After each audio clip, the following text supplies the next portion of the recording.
The polar properties of water and their ability to form hydrogen bonds make water a really interesting and unique molecule. So hydrogen bonding occurs between water molecules. And just as a quick reminder, this is because oxygen has a partially negative charge in the water molecule. The hydrogen ends have a partial positive. And so those oppositely charged regions attract one another. Now, this gives water a really unique ability to form sort of a rigid structure with other molecules without being physically bound to them. Because of the differently charged regions, we get specific areas where other water molecules can interact. And this leads to a regular structure. So this gives water some really important properties that we call the emergent properties of water. Remember that emergent properties means that when you combine two things, you get different properties than either one on their own. So when we combine multiple water molecules, we get some really special properties. Now, you're actually probably familiar with all of these, or at least a little bit familiar with all of them, even if you don't actually know the name of what's happening. So we're going to talk about these properties of water and talk about why each one is important for life on Earth. The first one is the property of cohesion and adhesion. So cohesion and adhesion are basically ways that molecules stick to one another. So water molecules are always linked. They're always attracted to one another because of those differing charges. So cohesion is where hydrogen bonding holds liquids together. So cohesion, a little bit more specifically, is interaction between same molecules or like molecules. So cohesion is the interaction of water molecules with one another. So cohesion allows for some really interesting properties. It allows water droplets. If you think of water dripping from a faucet, you get this sort of teardrop shape. Water droplets always kind of are shaped like that. When you have oil and water, you'll get water sort of beating up on the oil, or oppositely, oil beating up on water. And that's because water is attracted to itself and is sort of excluding everything else. This image here shows water droplets on a window. They are attracted to one another. So cohesion is what causes water molecules to sort of stay together. Now, this gives a really neat phenomenon called surface tension. Now, all liquids are going to have some amount of surface tension, but because water molecules want to be linked together all the time, they have this attraction to one another. That actual attraction is really strong. And when you get a lot of water molecules interacting and forming this attraction to one another, they're actually kind of strong in numbers. So surface tension is the measure of how difficult it is to stretch or break the surface of water. Now, surface tension is really strong in water because all of these hydrogen bonds are holding all of the water molecules together. Now, this picture here shows a water strider. This is an insect that can walk along the top of the water. And if you think about this, allows animals underwater, like fish, to actually have access to insects that they wouldn't normally have access to because these water striders can walk on top of water. Other insects, flies, and things like that can land on top of water. And also light objects like leaves and sticks and things will float. And that's good because it keeps ponds and other smaller bodies of water from sort of bogging down with all this stuff that might be on top of it. So surface tension and cohesion are really important. Related to cohesion is adhesion. So adhesion is similar. It is the attraction between two substances, but it is the attraction between one substance and another. So this would be between water and something else. So if we think about that picture on the previous slide with the water droplets in the window, there is some sort of attraction of the water to the glass that's keeping those water droplets on the window. Now, adhesion is probably really important or it is really important for something you probably haven't really thought too much about. And that is getting water from plant roots down below the ground all the way up to the leaves at the very top of really tall trees, or even just smaller grasses and bushes. So adhesion is responsible for something called capillary action. So when you were in elementary school, you may have done this experiment where you put carnations into different colors of food coloring water. And after a few days, you probably noticed that those carnations that started out white now were colored. The reason is that those flowers are drawing water. They're drawing that colored water up through their stems up to the petals. And what's actually happening is demonstrated in this picture here. The water molecules are moving up these special water conducting cells. They're basically plumbing for the plant. They're moving up, and eventually that water is going to leave out the leaves. Now you might be thinking, well, the plant needs water. Why is it going to leave? Well, the way that the plant actually pulls up water is using adhesion. So water molecules stick to one another, and they are also attracted to the sides of these water conducting cells in the plant. So between those two forces, that actually keeps the water from falling back down. And the water is pulled up because there are little tiny holes in these leaves where water actually evaporates out. So some of the water is actually pulled out by the warmer temperature outside. And when that happens, it tugs water up against gravity all the way from the ground to the trees, to the tops of the trees. And so some of the water is actually diverted along the way for processes that this plant needs. But without the ability of that water to stick to the sides of the water conducting cells, we wouldn't have water moving up those plants. So we couldn't get water to these plants that are incredibly important in converting sunlight energy into chemical energy for us. Our second property of water is specific heat. Sometimes this is also called moderation of temperature. Our book calls it moderation of temperature. So heat actually passes from the warmer object to the cooler object. So if you think of a glass of water, if you put ice in your cup and then you put room temperature water, the heat is actually being transferred from that room temperature water to the ice cube, which is why the ice cube melts.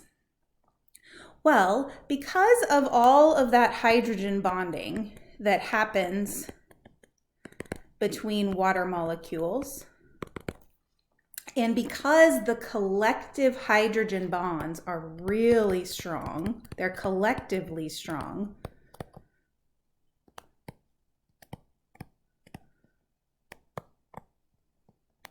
water has something we call a high specific heat. So when you heat up water, you make the water molecules bounce around and they bump into one another.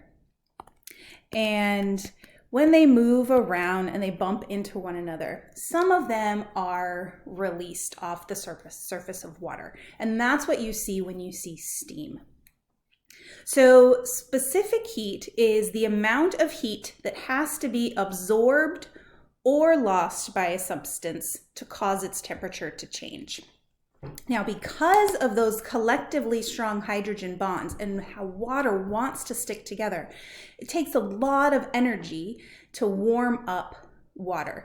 This is why when you have a pot of boiling water or a pot of water on the pot of water on the stove, you're trying to boil it for pasta. Maybe you're making macaroni and cheese. It seems like it takes forever. That's because you have to put in a lot of heat to get that water to boil.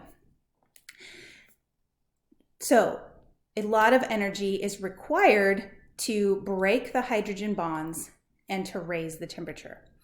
This is really important for life on Earth because water's high specific heat gives it the ability to moderate temperature. It moderates temperature on a global scale. Our planet is 2/3 water. So our planet in the oceans can actually absorb a huge amount of energy without the planet overall heating up, at least not very much. This also happens on a smaller scale. If you think about beaches or even large lakes, they often will cause the temperature immediately around them to be more moderate. Doesn't mean that they're not hot or not cold. It just means that the fluctuation is much more smooth because it takes a lot of energy gained or lost to change temperature. So water will limit huge swings in temperature in or near the water. So if you've ever been to Southern California, you probably went to the beach, and you'll know that the temperature at the beach stays pretty similar all day. It definitely cools off in the morning and in the evenings, and it warms up a little during the day, but the temperature swings are very, very slight. I'm actually from San Bernardino. 100 degrees is pretty normal in the summertime, but in the evening, it might get down to 50 or 60 degrees with that 40 to 50 degree temperature change in the summer. I know that sounds really crazy because that doesn't happen in Illinois in the summer. We don't get these huge fluctuations in temperature like that in the summer. The reason is that this huge Pacific Ocean is moderating the temperature in this area along the beach. So the closer you are to the beach, the more stable your temperature is going to be throughout the day. And the same thing happens in and around large lakes. This also allows large bodies of water to freeze more slowly so that hard freezes don't happen immediately and kill all the wildlife. High specific heat is also important for evaporative cooling. Now, you probably know this as sweating. So when you work out or when you just get hot, you start to sweat. Now, this works to cool off your body because when that water is on your skin, it's actually heating up. Your skin is hot, and so it's heating up that sweat.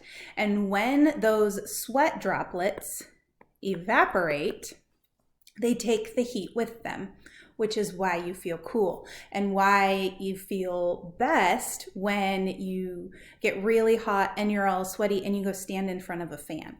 It's because that fan is actually lifting all that hot moisture off of your skin, allowing you to stay cool.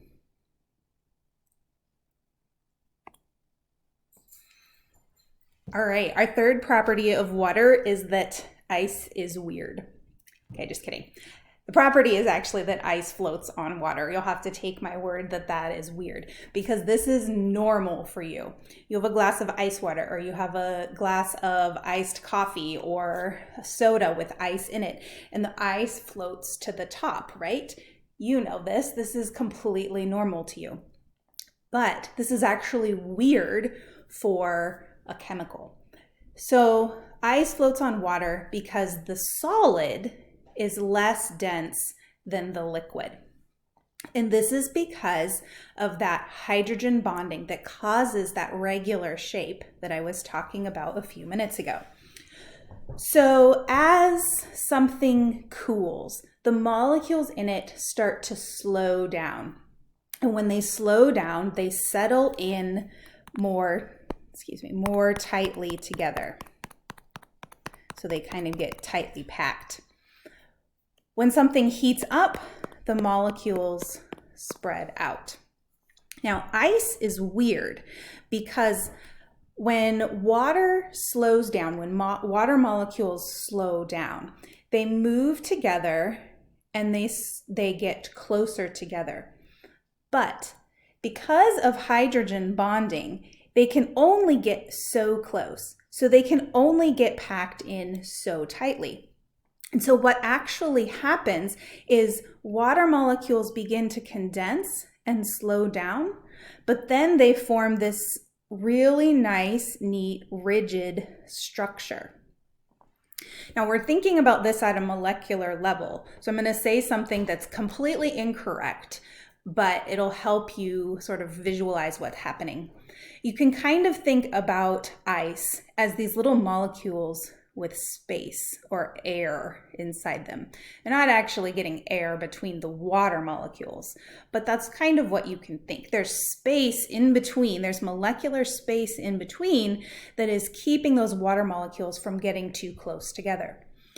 So what you actually have in a solid piece of water, ice, is that the molecules are farther apart than the liquid, which makes the ice less dense and allows the ice to float on top of the water. Now you might be thinking, well, it doesn't really matter in your glass of ice water, and you're probably right. But it does matter if you are an organism that lives in a pond or in an ocean, something that's going to freeze. So this image here on the left is that really nice lattice structure of water. And you can see, relative to that nice structure, the liquid water, where the water molecules are irregular, they're close together, the bonds are constantly breaking and reforming. But in the ice, those bonds are stable and they're regular. So what happens is this allows ice to form a layer on top of liquid water, and that provides a really nice environment for animals that live under the ice, because we also have that high specific heat.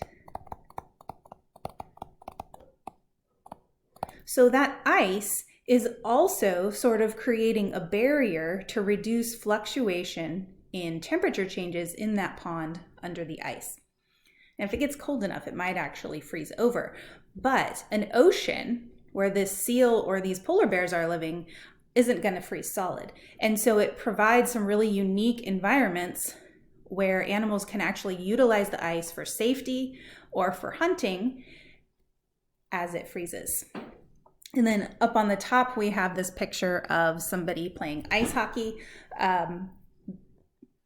This is why you can actually skate or walk or even drive on some ponds and lakes that freeze solid enough. They don't have to freeze all the way, but these bonds between the hydrogen and the oxygen provide really strong support for something like ice hockey. Not relevant to living creatures except for people, but you know, it works.